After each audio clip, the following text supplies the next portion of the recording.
ಎಲ್ಲರೂ ಹೇಗಿದ್ದೀರಾ? Welcome back to our YouTube channel. ನನ್ನ ಹೆಸರು ಕವಿತಾ ಸುನಿಲ್. ಹೈ ಹೋಪ್ಸ್ ನೀವೆಲ್ಲ ತುಂಬ ಚೆನ್ನಾಗಿದ್ದೀರಾ ಅನ್ಕೋತೀನಿ. ನಾನು ಕೂಡ ತುಂಬ ಚೆನ್ನಾಗಿದ್ದೀನಿ. ಆಫ್ಟರ್ ಲಾಂಗ್ ಟೈಮ್ ವೀಡಿಯೋ ಮಾಡ್ತಾ ಇದ್ದೀನಿ. ಸೊ ಇದು ಪ್ರಮೋಷನ್ ವೀಡಿಯೋ ಮೆಹಂದಿ ಆಗಿತ್ತು, ಹಾಕ್ಕೊಂಡಿದ್ದೆ, ಪ್ರಮೋಷನ್ ಮಾಡಿದ್ದೆ. ಸೊ ಅದು ತುಂಬಾ ಕಲರ್ ಬಂದುಬಿಟ್ಟಿದೆ. ಎಷ್ಟು ಕಲರ್ ಬಂದುಬಿಟ್ಟಿದೆ ನೀವೇ ನೋಡಿ.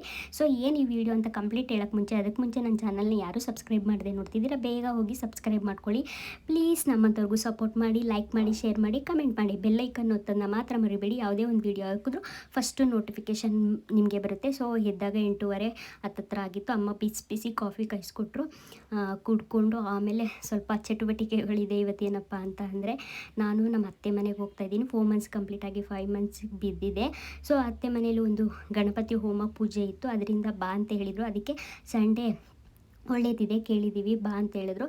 ಸರಿ ಆಯಿತು ಅಂತ ಕ್ವಿಕ್ಕಾಗಿ ರೆಡಿ ಆಗೋಣ ಅಂತ ಇದ್ದೀನಿ. ಸೊ ನೋಡ್ತಾ ಹೋಗ್ತೀರಾ ಲಾಗಲ್ಲಿ ಯಾರು ಹೇಗೋದೆ ಏನು ಎತ್ತ ಕಂಪ್ಲೀಟಾಗಿರುತ್ತೆ. ಸೊ ನನ್ನ ಮಕ್ಕಳು ಇಬ್ಬರು ಎದ್ದಿದ್ರು, ಅವ್ರ ಅಜ್ಜಿ ಜೊತೆ ಇದ್ದರು. ಸೊ ನಾನು ಕಾಫಿ ಕುಡಿತಿದ್ದೆ. ಈಗಂತೂ ಹೇಗೆ ಅಂತ ವೆದರ್ ಹೇಳೋಕ್ಕಾಗಲ್ಲ. ಒಂದು ಅರ್ಧ ಗಂಟೆ ಬಿಸಿಲಿರುತ್ತೆ, ಅರ್ಧ ಗಂಟೆ ತಂಪಿರುತ್ತೆ. ಮಕ್ಕಳನ್ನ ಆದಷ್ಟು ಬೆಚ್ಚಗೆ ಇರಿಸೋಕ್ಕೆ ಟ್ರೈ ಮಾಡಿ. ಅಮ್ಮ ಕ್ವಿಕ್ಕಾಗಿ ಬಾತ್ ಮಾಡಿಬಿಡು ಸಿಂಪಲ್ಲಾಗಿ. ಈಗ ಹಸಿ ಕಾಳು ಇರೋದ್ರಿಂದ ಎಲ್ಲ ಕಡೆ ಇದೇ ಓಡ್ತಾ ಇರುತ್ತೆ. ಸಾಂಬಾರು, ಉಪ್ಪು ಸಾಂಬಾರು, ಬೇಳೆ ಸಾಂಬಾರಿಗೆ ಎಲ್ಲದಕ್ಕೂ ಇದ್ದೇ ಇರುತ್ತೆ. ಸೊ ನಾನು ಕ್ವಿಕ್ಕಾಗಿ ಏನು ರುಬ್ದಂಗೆ ಹಾಕಿ ಮಾಡೋಣ ಅಂತ ಮಾಡ್ತಾಯಿದ್ದೀನಿ. ಇದು ಕ್ವಿಕ್ಕಾಗಿ ಬ್ಯಾಚುಲರ್ಸು ಕೂಡ ಮಾಡ್ಕೋಬೋದು. 10 ಮಿನಿಟ್ಸ್ ಆಫೀಸ್ಗೆ ಹೋಗೋರ್ಗೂ ಕ್ವಿಕ್ಕಾಗಿ ಆಗಿಬಿಡುತ್ತೆ. ಯಾವುದನ್ನು ನಾನು ಏನನ್ನು ರುಬ್ಬಲ್ಲ, ಎಲ್ಲ ಇಷ್ಟೇ ಮಸಾಲೆ ಹಾಕ್ಬಿಟ್ಟು ತುಂಬಾ ಚೆನ್ನಾಗಿರುತ್ತೆ. ಸೊ ತುಂಬ ಜನ ಕಮೆಂಟ್ ಮಾಡ್ತೀರಾ, ಯಾಕೆ ಇಷ್ಟು ಬೇಗ ಹೋದ್ರಿ, ಯಾಕೆ ಏನು ಲಾಸ್ಟ್ ಆಗೋಗಿದ್ರಿ, ಈಗ ಯಾಕೆ ಇಷ್ಟು ಬೇಗ ಹೋಗ್ತಿದ್ರಿ ಅಂತ ಹೇಳ್ತೀನಿ. ಅದನ್ನು 5 ಮಂತ್ಸು ಅದೇ ಹೇಳಿದ್ನಲ್ಲ, ನಮ್ಮ ಅತ್ತೆ ಮನೇಲಿ ಗಣಪತಿ ಹೋಮ ಐತೆ ಅಂತ. ಆಗ ನಾನು ಮತ್ತೆ ನಾನು ಹೋಗೋಕ್ಕಾಗಲ್ಲ. ಅದಾದಮೇಲೆ ನಮ್ಮ ಊರಲ್ಲಿ ಲಕ್ಷ್ಮೀ ದೇವಿ ಅಂತ ದೇವಸ್ಥಾನ ತೆಗೆಯುತ್ತೆ. ಅದು ವರ್ಷಕ್ಕೊಂದ್ಸತಿ ದೇವಸ್ಥಾನ ಓಪನ್ ಆಗೋದು. ಆಗ ನಾನು ಹೋಗೋಕ್ಕಾಗಲ್ವಲ್ಲ. ಸೊ ಈಗ ಹೋಗ್ಬಿಟ್ಟು ಬಂದರೆ, ತೊಟ್ಲು ತಿರುಗಿಸ್ಕೊಬಂದರೆ ಆಲ್ಮೋಸ್ಟ್ ನಾನು ಎಲ್ಲಿ ಬೇಕಾದರೂ ಹೋಗ್ಬೋದು ಬರ್ಬೋದು, ಹಾಗಂತ ತಿರುಗಾಡ್ತಾನೆ ಇರಲ್ಲ. ಬಟ್ ಅವಳಿಗೂ ಅಲ್ಲೂ ಇಲ್ಲೂ ಓಡಾಡ್ತಿದ್ರೆ ಅಲ್ಲಿಗೂ ಬಾಂಡಿಂಗ್ ಹೆಚ್ಚಾಗುತ್ತೆ, ಇಲ್ಲೂ ಬಾಂಡಿಂಗ್ ಹೆಚ್ಚಾಗುತ್ತೆ ಅಂತ ಆ ಥರ ಪ್ಲಾನ್ ಮಾಡ್ಕೊಂಡು ಇವಳದ್ರಲ್ಲಿ ಬಂದಿದ್ದೀನಿ. ನೆಕ್ಸ್ಟು ನಂದು ಕೆಲ್ಸಕ್ಕೆ ಹೋಗೋ ಪ್ಲ್ಯಾನ್ ಇರೋದ್ರಿಂದ ಸೊ ಅವಳು 2 ಕಡೆಯೂ ಅಡ್ಜಸ್ಟ್ ಆಗಬೇಕು. ಅವಳು ಎಲ್ಲಿ ಕಂಫರ್ಟೇಬಲ್ ಅಡ್ಜಸ್ಟ್ ಆಗ್ತಾಳೆ ಅಲ್ಲಿ ಅವಳು ಇರ್ತಾಳೆ. ಸೊ ಅದು ನಮ್ಮ ಪ್ಲ್ಯಾನು. ನೋಡೋಣ ನಮ್ಮ ಪ್ಲ್ಯಾನ್ ಪ್ರಕಾರ ನಡೆಯುತ್ತೋ ಇಲ್ಲ ದೇವ್ರ ಪ್ಲ್ಯಾನ್ ಪ್ರಕಾರ ನಡೆಯುತ್ತೋ ಗೊತ್ತಿಲ್ಲ. ಬಟ್ ನಾನಂತೂ ಈ ಸತಿ ಅಟ್ಲೀಸ್ಟ್ ಆಲ್ರೆಡಿ ನಾನು ಗೌರ್ಮೆಂಟ್ ಜಾಬ್ಗೆಲ್ಲ ಟ್ರೈ ಮಾಡ್ತಾಯಿದ್ದೀನಿ. ಯಾವಾಗ ಸಡನ್ನಾಗಿ ಕ್ಲಿಕ್ ಆಗುತ್ತೋ ನಾನು ಸ್ಕಿಪ್ ಆಗ್ತೀನಿ. 2 ಹೆಣ್ಮಕ್ಳು ಆಗಿರೋದ್ರಿಂದ ನಾವು ಮನೇಲಿ ಕೂತ್ಕೊಂಡ್ರೆ ಏನೂ ಸಾಧನೆ ಮಾಡೋಕ್ಕಾಗಲ್ಲ, ಏನೂ ಮಾಡೋಕ್ಕಾಗಲ್ಲ. ಅದರಿಂದ ನಾವು 2 ಹೆಣ್ಮಕ್ಳಾಗಲಿ ಗಂಡು ಮಕ್ಕಳಾಗಲಿ, ಈಗ ಎಷ್ಟು ನಾವು ದುಡಿತೀವಿ, ಎಷ್ಟು ನಮ್ಮ ಕೈಲಿ ದುಡ್ಡಿದೆ ಅನ್ನೋದೇ ಜನಗಳು ನೋಡ್ತಾರೆ. ನಮ್ಮ ಮಕ್ಳಿಗೆ ಫ್ಯೂಚರ್ಗೋಸ್ಕರ ನಾವು ದುಡಿಲೇಬೇಕು. ಸೊ ಅದರಿಂದ ನಾನು ಆಲ್ರೆಡಿ ಗೌರ್ಮೆಂಟ್ ಜಾಬ್ಗೆ ಅಪ್ಲೈ ಮಾಡ್ತಾಯಿದ್ದೀನಿ. ಈಗೆಲ್ಲ ಅಪ್ಲೈ ಸ್ಟಾಪ್ ಆದ ತಕ್ಷಣ ಸ್ವಲ್ಪ ಓದೋಕ್ಕೂ ಶುರು ಮಾಡಬೇಕು. ಇನ್ನೂ ಓದಿಲ್ಲ, ಇಲ್ಲಿಂದ ಅತ್ತೆ ಮನೆಯಿಂದ ಎಲ್ಲ ಹೋಗಿ ಸ್ವಲ್ಪ ಸೆಟ್ಟಾಗಿ ಎಲ್ಲ ಆದಮೇಲೆ ಓದೋಕ್ಕೆ ಶುರು ಮಾಡೋಣ ಅಂತ ಅಂದ್ಕೊಂಡಿದ್ದೀನಿ.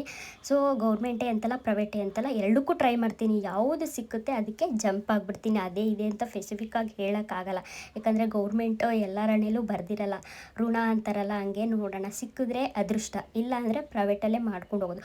ಕೆಲ್ಸಕ್ಕಂತೂ ಜಾಯ್ನ್ ಆಗೋದ್ರಿಂದ 100% ಪಕ್ಕ. ನೋಡಬೇಕು ಯಾವ ಥರ ಸಿಚುವೇಶನ್ ಡಿಮ್ಯಾಂಡ್ ಮಾಡುತ್ತೆ, ಅದ್ರ ಮೇಲೆ ಡಿಪೆಂಡು. ಸೊ ನನ್ನ ಆಸೆ ಹೋಗಬೇಕು, ನಮ್ಮ ಮಕ್ಕಳನ್ನ ಚೆನ್ನಾಗಿ ಅವ್ರ ಭವಿಷ್ಯನ ರೂಪಿಸ್ಬೇಕು ಅನ್ನೋ ಆಸೆ ನನಗಂತೂ ತುಂಬಾ ಇದೆ. ಆದರೆ ದೇವ್ರಿಚ್ಛೆ ಏನಿದೆ ಅಂತ ಗೊತ್ತಿಲ್ಲ. ದೇವ್ರಿಚ್ಛೆನೂ ಅದೇ ಇರಲಿ ಅಂತ ನಾನು ರಾಘವೇಂದ್ರನಲ್ಲಿ ಬೇಡ್ಕೊತೀನಿ. ನಾನು ರಾಯರಲ್ಲಿ ಒಂದೇ ಕೇಳೋದು, ಸೊ ನನಗೊಂದು ಕೆಲಸ ಯಾವುದಾದ್ರೂ ಓಕೆ, ಪ್ರೈವೇಟ್ ಗೌರ್ಮೆಂಟ್ ಯಾವುದಾದ್ರೂ ಓಕೆ, ನನ್ನ ಮಕ್ಕಳನ್ನ ನಾನು ತುಂಬ ಚೆನ್ನಾಗಿ ಓದಿಸ್ಬೇಕು ಅಂತ ಅಂದ್ಕೊಂಡಿದ್ದೀನಿ. ಅದೊಂದೇ ನನಗೆ ಮುಖ್ಯ.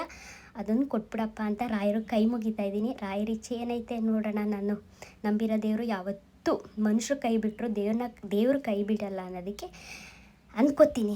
ಸೊ ನನ್ನ ವಿಷಯದಲ್ಲಿ ರಾಯರು ಯಾವತ್ತೂ ನನ್ನ ಕೈ ಬಿಟ್ಟಿಲ್ಲ, ಮುಂದೇನೂ ಬಿಡಲ್ಲ ಅಂತ ಅಂದ್ಕೋತೀನಿ.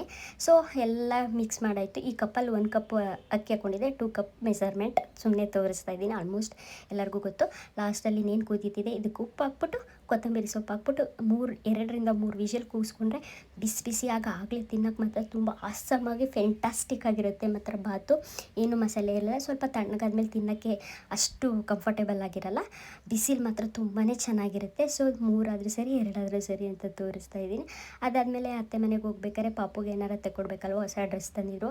1/4 kg ಕೈ ಕಡ್ಗ, 1/4 ಮುರಿನೂ ತೆಕ್ಕೊಡ್ತೀನಿ ಅಂತ ಹೇಳಿದ್ರು. ಬಟ್ ಅವಳು ಇನ್ನೂ ಚಿಕ್ಕವಳಲ್ವ. ಆಮೇಲೆ 9 ತಿಂಗ್ಳಿಗೆ ಮತ್ತೆ ಹೋಗ್ಬೇಕಾದ್ರೆ ಚಿಕ್ಕದಾಗ್ಬಿಡುತ್ತೆ. ಆಮೇಲೆ ತೊಗೊಡಿ ಅದು ಹೊಸ್ದಾಗಿ ಇಷ್ಟೇ ಸಾಕು ಅಂದ್ಬಿಟ್ಟು ನಾನೇ ಇಷ್ಟೇ ತೆಗೆಸ್ಕೊಬಂದೆ. ಸೊ ಆಮೇಲೆ ಫ್ರೆಶ್ ಅಪ್ ಎಲ್ಲ ಆಗಿ ತಿಂಡಿ ಮುಗಿಸ್ದೆ. ಜಶ್ವಿಕೊಂದು ಅಮ್ಮಂದು ಆಲ್ರೆಡಿ ತಿಂಡಿ ಆಗಿತ್ತು. ನನ್ನ ಚಿಕ್ಕ ಮಗಳನ್ನ ಎತ್ಕೊಂಡಿದ್ರು, ನಾನು ಟಿಫನ್ ಮುಗಿಸ್ತಿದ್ದೆ. ಸೊ ಅವಳು ಎಲ್ಲೋ ಅಲ್ಲೇ ಆಟ ಆಡ್ತಿದ್ದಾಳೆ ಅವಳುವೆ ಪಾಪಣ್ಣಿನವೇ. ಟಿಫನ್ ಬಿಸಿ ಬಿಸಿ ಇತ್ತು. ತಿಂಡಿ ಮುಗಿಸೋಣ ಅಂತ ಕ್ವಿಕ್ಕಾಗಿ ಮುಗಿಸ್ತಿದ್ದೆ. ಆಮೇಲೆ ರೆಡಿ ಆಗಬೇಕಲ್ಲ. ಆ್ಯಕ್ಚುಲಿ ನನಗೆ ವಾರ್ಗಿತ್ತಿದ್ದು ವೆಡ್ಡಿಂಗ್ ಆ್ಯನಿವರ್ಸರಿ ಇತ್ತು. ಅವರು ಟೆಂಪಲ್ಗೆ ಹೋಗಿ ಹಂಗೆ ಬಂದು ನಿಮ್ಮನ್ನ ಕರ್ಕೊಂಬರ್ತಾರೆ ಅಂತ ಹೇಳಿದ್ರಲ್ಲ. So get ready with me. ರೆಡಿಯಾಗಿರೋದೆಲ್ಲ ಮೆಮೊರಿ ಆಗಿರುತ್ತೆ ಅಂದ್ಬಿಟ್ಟು ನಾನು ಯಾರು ಏನಾರು ಅಂದ್ಕೊಳ್ಳಿ ನಾನು ಮಾಡ್ಕೋತೀನಿ. ಯಾಕಂದರೆ ಈ ಮೂಮೆಂಟ್ಸ್ ಎಲ್ಲ ಮತ್ತೆ ನಮ್ಮ ಲೈಫಲ್ಲಿ ಯಾವತ್ತೂ ಬರಲ್ಲ. ಸೊ ನೋಡೋಣ, ಸಿಂಪಲ್ಲಾಗಿ ಕ್ವಿಕ್ಕಾಗಿ ನಾನೇ ಮನೇಲಿರೋ ಮೇಕಪ್ಗಳನ್ನ ಯೂಸ್ ಮಾಡಿ ಮೇಕಪ್ ಮಾಡ್ಕೋತೀನಿ. ಆ್ಯಕ್ಚುಲಿ ಇನ್ನು ಸ್ವಲ್ಪ ದಿನ ಯೂಸು ಅಷ್ಟೇ. ಆಮೇಲೆ ಎಲ್ಲ ಅದನ್ನು ಬಿಸಾಡಬೇಕಾಗುತ್ತೆ. ಅದು ಡೇಟ್ ಎಕ್ಸ್ಪೈರಿ ಆದರೆ ಅದನ್ನ ಯೂಸ್ ಮಾಡೋಕ್ಕಾಗಲ್ಲ. ಜಶ್ವಿಕಂಗೆ ಜಸ್ಟ್ ಅವಳು ಫ್ರೆಶ್ ಅಪ್ ಆಗಿ ಡ್ರೆಸ್ ಹಾಕೊಂಡು ಕೂತಿದ್ದಾಳೆ. ಹೋಗ್ಬೇಕಾದ್ರೆ ಅವಳನ್ನ ರೆಡಿ ಮಾಡೋಣ, ಸುಮ್ಮನೆ ಗಲೀಜು ಮಾಡ್ಕೊಬಿಡ್ತಾಳೆ ಅಂದ್ಬಿಟ್ಟು ಕೂರಿಸಿದ್ದೀವಿ. ಸೊ ನಾನು ಬರಲ್ಲ, ಹೋಗು ಹಾಗೆ ಹೀಗೆ ಅಂತ ಹೇಳ್ತಿದ್ಲು. ಆಮೇಲೆ ಆಯಿತು ಹೋಗು, ನಾನು ಬಂಗಾರಿನೇ ಹೋಗ್ತೀವಿ ಅಂತ ಅಂದಕ್ಕೆ ಆಯಿತು ಆಮೇಲೆ ನಾನು ಬರ್ತೀನಿ ಅಂತ ಹೇಳ್ತಾ ಇದ್ಲು. ಸೊ ಇದು ನನ್ನ ಮಗಳು ರೆಡಿಯಾಗಿದ್ದಾಳೆ ಬಂಗಾರಿ. ಅವಳು ಸ್ವಲ್ಪ ಈ ಬಟ್ಟೆಯಲ್ಲಿ ಸಿಕ್ಕಾಬಟ್ಟೆ ಇರಿಸು ಮುರುಸು ಮಾಡ್ತಿದ್ದಾಳೆ. ಮಕ್ಳಿಗೆ ಈ ಥರ ಎಲ್ಲ ಕಂಫರ್ಟಬಲ್ ಆಗಿ ಇರೋದೇ ಇಲ್ಲ, ಬಟ್ ಹೋಗೋ ತನಕ ಇರಲೇಬೇಕಲ್ಲ ಅಂತ ಇಟ್ಕೊಂಡಿದ್ದಾಳೆ. ಸೊ ಅದಾದಮೇಲೆ ಅಮ್ಮ ಫುಲ್ಲು ಇನ್ನೇನು ಅವ್ರು ಬಂದರು ಕರ್ಕೊಂಡು ಹೋಗೋಕ್ಕೆ. ಅಮ್ಮ ಮೊಮ್ಮಗಳನ್ನ ಎತ್ಕೊಂಡು ಮುದ್ದಾಡ್ತಿದ್ರು. ಇಷ್ಟೇ ಆದರೂ ಒಂಥರ ಇದೊಂದು ಬಾಂಡಿಂಗು. ಅದು ಹುಟ್ಟಿದ ತಕ್ಷಣ ಇವರೇ ನೋಡಿ ಇವರೇ ಆಡಿಸ್ತಾ ಇರ್ತಾರಲ್ವ. ಸೊ ನನಗೂ ಬೇಜಾರಾಗ್ತಿತ್ತು. ಏನೂ ಮಾಡೋಕ್ಕಾಗಲ್ಲ, ಹೆಣ್ಮಕ್ಳು ಅಂದಮೇಲೆ ಇಷ್ಟೇ ನಮ್ಮ ಜೀವನ. ಅಲ್ಲಿಂದ ಇಲ್ಲಿಗೆ ಓಡಾಡಬೇಕು, ಇಲ್ಲಿಂದ ಅಲ್ಲಿಗೆ ಓಡಾಡಬೇಕು. ಸೊ ಇವರು ನಮ್ಮ ವಾರ್ಗಿತಿ, ಅವ್ರದ್ದು ವೆಡ್ಡಿಂಗ್ ಆ್ಯನಿವರ್ಸರಿ ಈ ಥರ ಔಟ್ಫಿಟ್ ತೊಗೊಂಡಿದ್ರು. ಸೊ ಯಾರು ಈಗ ಸ್ಯಾರಿನೇ ಉಡಲ್ಲ ಈ ಥರ ಔಟ್ಫಿಟ್ಟು. ಬಟ್ ನಾವು ಈ ಥರ ಹೋಗೋದ್ರಿಂದ ತಾಯಿ ಮನೆಯಿಂದ ಹಾಕ್ಕೊಳ್ಳೇಬೇಕಲ್ಲ ಅಂತ ಹಾಕ್ಕೊಂಡೆ. ನನಗೆ ಈ ಥರ ಕ್ರ್ಯಾಪ್ ಸಿಲ್ಕ್ ಸ್ಯಾರಿ ಅಂದ್ರೇ ಇಷ್ಟ. ನಾನು ನಾನು ಇದೇ ಥರ ವೇರ್ ಮಾಡೋಕ್ಕೆ ಇಷ್ಟಪಡ್ತೀನಿ. ನನಗೆ ರಫ್ ಆ್ಯಂಡ್ ಟಫ್ ಸೀರೆಗಳೇ ಇಷ್ಟ ಆಗಲ್ಲ. ಹಿಂಗೆ ಸ್ಮೂತಾಗಿ ಹ್ಯಾಂಡಲ್ ಮಾಡೋ ಸ್ಯಾರಿನೇ ಇಷ್ಟ. ಈ ಥರ ಒಂದು ವೈಟ್ ಬ್ಲೌಸ್ನ ಸ್ಟಿಚ್ ಮಾಡಿಸ್ಕೊಬಿಟ್ಟಿದ್ದೀನಿ, ಅದಕ್ಕೆ ನಾನು ವೇರ್ ಮಾಡ್ಕೋತೀನಿ. ಸೊ ನನ್ನ ಹಸ್ಬೆಂಡು ಬರಬೇಕಾದ್ರೆ ಸ್ವೀಟ್ ತೊಗೊಬನ್ನಿ ಅಂದ್ರಂತೆ, ಅದಕ್ಕೆ ಮಹಾಲಕ್ಷ್ಮಿ ತಾವು ಸ್ವೀಟ್ಸ್ನ ತೊಗೋತಾ ಇದ್ವಿ. ಮ್ಯಾಂಗೋ ಬರ್ಫಿದು ಬಾದಾಮಿದ್ದೇನೋ ತೊಗೋತಿದ್ರು, ತುಂಬಾ ಚೆನ್ನಾಗಿದ್ದು ಟೇಸ್ಟು. ಒಂದು ಸ್ಯಾಂಪಲ್ ಕೊಟ್ಟಿದ್ರಲ್ಲ ಅದು. ಜಶ್ವಿಕಾ ನಾನು ಹೋಗ್ತೀನಿ ಅಂತ ಹಠ ಮಾಡ್ತಾ ಇದ್ಲು. ಸೊ ಇದು ನಮ್ಮ ಬೇಬಿದು ವೆಲ್ಕಮ್ ಆಗಿರುತ್ತೆ.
ಪಾಪದ ಔಟ್ಫಿಟ್ ಎಲ್ಲ ಚೇಂಜ್ ಮಾಡಿ ನಾನು ಔಟ್ಫಿಟ್ ಎಲ್ಲ ಚೇಂಜ್ ಮಾಡಿದೆ. ಸೊ ಅವಳಿಗೆ ಫೀಡ್ ಮಾಡಿ ಸ್ವಲ್ಪ ಹೊತ್ತು ಮಲಗಿಸಿದ್ರೆ ಅವಳು ಕಂಫರ್ಟೇಬಲ್ ಆಗಿರ್ತಾಳೆ. ಹೊಸ ಜಾಗ ಹೊಸ ಜನ ಅವಳಿಗೆ. ಯಾಕಂದರೆ ನಮಗೆಲ್ಲ ಗೊತ್ತು, ಅವಳಿಗೆ ಇನ್ನೂ ಗೊತ್ತಿಲ್ವಲ್ಲ ಹೊಸ ಜಾಗ. ಅವಳು ಆಲ್ರೆಡಿ ಅಳ್ತಾ ಇದ್ಲು. ಸ್ವಲ್ಪ ಅಳ್ತಾಳೆ, ಸ್ವಲ್ಪ ಸಮಾಧಾನ ಆಗ್ತಾಳೆ, ಸ್ವಲ್ಪ ಅಳ್ತಾಳೆ, ಸ್ವಲ್ಪ ಸಮಾಧಾನ ಆಗ್ತಾಳೆ. ಎಲ್ಲ ಮಕ್ಕಳು ಇಷ್ಟೇ, ಸ್ವಲ್ಪ ಅಡ್ಜಸ್ಟ್ ಆಗೋ ತನಕ. ಅಡ್ಜಸ್ಟ್ ಆದಮೇಲೆ ನಮ್ಮನ್ನೇ ಅಳಿಸ್ತಾರೆ ಅಂತಾರಲ್ಲ, ಸೊ ಆ ಥರ ಆಗ್ಬಿಡುತ್ತೆ. ಸೊ ಅವಳಿಗೆ ಎಲ್ಲ ಸ್ವಲ್ಪ ಫೀಡ್ ಮಾಡಿ ಮಲಗಿಸ್ದೆ. ಫೈನಲಿ ತೋಟ್ಲಲ್ಲಿ ಮಲ್ಕೊಂಡ್ಳು ನನ್ನ ಮಗಳು. ಸೊ ಸ್ವಲ್ಪ ಡಿಸ್ಟರ್ಬೆನ್ಸ್ ಇದೆ. ಈ ಕೋಳಿ ಇವನ್ನೆಲ್ಲ ನಾನು ಸಿಕ್ಕಾಬಟ್ಟೆ ಮಿಸ್ ಮಾಡ್ಕೋತಿದ್ದೆ, ಯಾಕಂದರೆ ಅಲ್ಲಿ ಇರಲಿಲ್ವಲ್ಲ. ಇಲ್ಲಿದೆ, ಇದು ನಾನು ಫೋಟೋ ಫ್ರೇಮ್ನ ಮೀಶೋದಲ್ಲಿ ಬುಕ್ ಮಾಡಿದ್ದೆ, ಅದು ಫೋಟೋ ಫ್ರೇಮ್ ಆಗಿತ್ತು. ಸೊ ಸಂಜೆ ಈವ್ನಿಂಗ್ ಆಯ್ತಿದ್ದಂಗೆ ನಮ್ಮದು ವಾರ್ಗಿತ್ತು ವೆಡ್ಡಿಂಗ್ ಆ್ಯನಿವರ್ಸರಿ ಅವತ್ತೇ ಇತ್ತು. ಸ್ವಲ್ಪ ಕೇಕ್ ಕಟ್ಟಿಂಗ್ ಎಲ್ಲ ಇತ್ತು. ಕೇಕ್ ಕಟ್ಟಿಂಗ್ ಎಲ್ಲ ಮುಗಿಸಿ ನಮ್ಮ ಜಶ್ವಿಕನ ಮಧ್ಯಾಹ್ನ ನಿಲ್ಸ್ಕೊಬಿಟ್ಟಿದ್ದಾರೆ. ಅವಳೆಲ್ಲ ಆಲ್ರೆಡಿ ಮಧ್ಯಾಹ್ನ ಮಲ್ಕೋಬೇಕಿತ್ತು, ಮಲಗಿರಲಿಲ್ಲ. ಅವಳು ಫುಲ್ಲು ನಿದ್ದೆ ಬಂದುಬಿಟ್ಟಿದೆ. ಸೊ ಊಟಕ್ಕೆ ಬೇಳೆ ಸಾರು ಮಾಡಿದರು, ರೂಮ್ಗೆ ತಂದುಕೊಟ್ರು. ನಾನು ಜಶ್ವಿಕ ಕೂತ್ಕೊಂಡು ಊಟನ ಮುಗಿಸಿದ್ವಿ. ಸೊ ಬೇಡ ಸಾಕು ಸಾಕು ಅಂತಿದ್ಲು. ಅಂದ ತಕ್ಷಣ ಸುಮ್ಮನೆ ಆಗ್ತೀನಿ. ಮತ್ತೆ ಬೇಕು ಅಂದರೆ ಹಣ್ಣು ಏನಾದರೂ ಕೊಡ್ತೀನಿ, ತಿಂತಾಳೆ. ಮತ್ತು ನಾನು ತಿನ್ಬೇಕಾದ್ರೆ ಅಂತ ಮಾಡಿದ್ಲು. ಮತ್ತು ಹಾಕೋಕೋದ್ರೆ ಸಾಕು ಮಮ್ಮಿ ಬೇಡ ಅಂತ ಹೇಳಿಲ್ವ ಅಂತ ನನಗೆ ಡವ್ ಮಾಡ್ತಾಳೆ. ಮಕ್ಕಳು ಮೆಂಟಾಲಿಟಿನೇ ಒಂದೊಂದ್ಸತಿ ಅರ್ಥ ಆಗಲ್ಲ. ಸೊ ಊಟ ಎಲ್ಲ ಆದಮೇಲೆ ಮತ್ತೆ ಹಾಲು ಕೊಟ್ಟರು, ಬಿಸಿ ಬಿಸಿ ಹಾಲು ಕುಡಿದೆ. ಕುಂಗು ಕೇಳಿದೆ, ಹಾಲು ಕುಡಿತೀಯ ಮಗಳೇ ನೀನು ಇನ್ನೊಂದು ಸ್ವಲ್ಪ ಅಂತ. ಬೇಡ ಮಮ್ಮಿ ನನ್ನ ಸಂಜೆ ಕುಡ್ದೆ ಅಂತ ಹೇಳಿದ್ಲು. ಸೊ ನನ್ನ ಚಿಕ್ಕ ಮಗಳು ಕೂಡ ಆಟ ಆಡ್ತಿದ್ಲು. ಸೊ ಈ ವಿಡಿಯೋನ ನಾನು ಇಲ್ಲಿಗೆ ಎಂಡ್ ಮಾಡ್ತೀನಿ. ನನ್ನ ವಿಡಿಯೋ ನಿಮಗೆ ಇಷ್ಟ ಆಯಿತು ಅನ್ಕೋತೀನಿ. ವಿಡಿಯೋ ಸ್ವಲ್ಪ ಆದರೂ ಇಷ್ಟ ಆಗಿದ್ರೆ ಲೈಕ್ ಕೊಡೋದು ಮಾತ್ರ ಮರಿಬೇಡಿ. ಪ್ಲೀಸ್ ಲೈಕ್ ಮಾಡಿ, ನಮ್ಮಂಥವ್ರಿಗೂ ಸಪೋರ್ಟ್ ಮಾಡಿ. ನೆಕ್ಸ್ಟ್ ವಿಡಿಯೋದಲ್ಲಿ ಸಿಗ್ತೀನಿ. ಅಲ್ಲಿವರೆಗೂ ಟೇಕ್ ಕೇರ್, ಬಾಯ್.